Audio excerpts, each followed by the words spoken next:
ഉൽപ്പത്തി 6 അധ്യായം. മനുഷ്യൻ ഭൂമിയിൽ പെരുകി തുടങ്ങി. അവർക്ക് പുത്രിമാർ ജനിച്ചപ്പോൾ ദൈവത്തിൻ്റെ പുത്രന്മാർ മനുഷ്യരുടെ പുത്രിമാരെ സൗന്ദര്യമുള്ളവരെന്ന് കണ്ടിട്ട് തങ്ങൾക്ക് ബോധിച്ച് ഏവരെയും ഭാര്യമാരായി എടുത്തു. അപ്പോൾ യഹോവ, മനുഷ്യനിൽ എൻ്റെ ആത്മാവ് സദാകാലം വാദിച്ചുകൊണ്ടിരിക്കുകയില്ല. അവൻ ജഡം തന്നെയല്ലോ, എങ്കിലും അവൻ്റെ കാലം 120 സംവത്സരമാകുമെന്ന് അരുളി ചെയ്തു. അക്കാലത്ത് ഭൂമിയിൽ മല്ലന്മാരുണ്ടായിരുന്നു. അതിൻ്റെ ശേഷവും ദൈവത്തിൻ്റെ പുത്രന്മാർ മനുഷ്യരുടെ പുത്രിമാരുടെ അടുക്കൽ ചെന്നിട്ട് അവർ മക്കളെ പ്രസവിച്ചു. ഇവരാവുന്നു പുരാതന കാലത്തെ വീരന്മാർ, കീർത്തിപ്പെട്ട പുരുഷന്മാർ തന്നെ.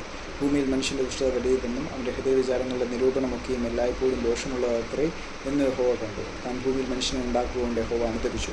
അത് അവൻ്റെ ഹൃദയത്തിന് ദുഃഖമായി. ഞാൻ സൃഷ്ടിച്ചിട്ടുള്ള മനുഷ്യനെ ഭൂമിയിൽ നിന്ന് നശിപ്പിച്ചു കളയും.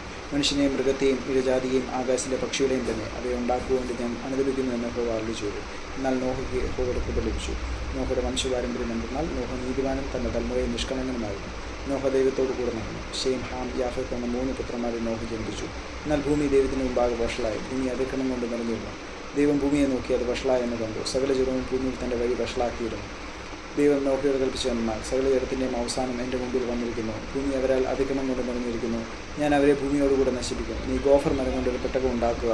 പെട്ടകത്തിന് അറകൾ ഉണ്ടാക്കി അകത്തും പുറത്തും കീൽ തേക്കണം. അത് ഉണ്ടാക്കേണ്ടത് എങ്ങനെയെന്നാൽ, പെട്ടകത്തിൻ്റെ നീളം 300 മുഴം, വീതി 50 മുഴം, ഉയരം 30 മുഴം. പെട്ടകത്തിന് കിളിവാതിൽ ഉണ്ടാക്കണം. മേലിൽ നിന്ന് 1 മുഴം താഴെ അതിനെ വെക്കണം. പെട്ടകത്തിൻ്റെ വാതിൽ അതിൻ്റെ വശത്ത് വെക്കണം. താഴത്തെയും 2-ാമത്തെയും 3-ാമത്തെയും തട്ടായി അതിനെ ഉണ്ടാക്കണം. ആകാശത്തിന് കീഴിൽ നിന്ന് ജീവശ്വാസമുള്ള സർവ്വജലത്തെയും നശിപ്പിപ്പാൻ ഞാൻ ഭൂമിയിൽ ഒരു ജലപ്രളയം വരുത്തും. ഭൂമിയിലുള്ളതൊക്കെയും നശിച്ചു പോകും. നിന്നോട് ഞാൻ ഒരു നിയമം ചെയ്യും. നീ നിൻ്റെ പുത്രന്മാരും ഭാര്യയും പുത്രന്മാരുടെ ഭാര്യമാരും പെട്ടകത്തിൽ കിടക്കണം. സകല ജീവികളിൽ നിന്നും സർവ്വജലത്തിൽ നിന്നും തന്നെ ഈരണ്ടിനെ നിന്നോടുകൂടെ ജീവരക്ഷയ്ക്കായിട്ട് പെട്ടകത്തിൽ കയറ്റണം. അവ ആണും പെണ്ണുമായിരിക്കണം.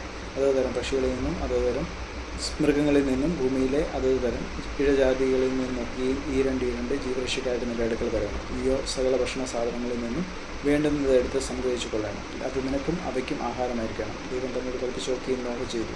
അങ്ങനെ തന്നെ അവൻ ചെയ്തു.